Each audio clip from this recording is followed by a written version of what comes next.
एक नौजवान की शादी करीब थी। वो ख़ानदान के एक ऐसे बुजुर्ग के पास गए जिनकी शादी कामयाब तरीन समझी जाती थी कि उनसे कामयाब शादी का राज पालूं।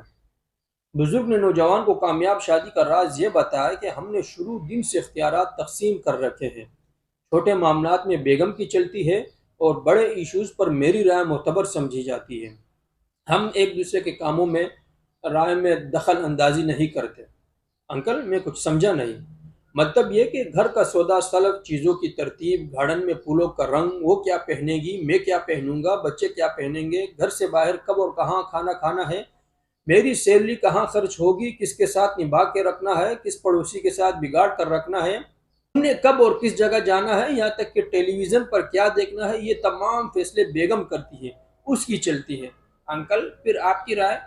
बेटा, अमेरिका और चीन के ताल्लुकात, आखिरी आलमी जंग, पेट्रोल महंगा होने के दुनिया पर असरात, मौसमियाती तब्दीली, रूस यूक्रेन जंग वगैरह जैसे बड़े उमूर पर मेरी राय मोतबर समझी जाती है। मैं बस ऐसे इश्यूज़ पर ही राय देने का मजाज हूँ। यही कामयाब शादी का राज है।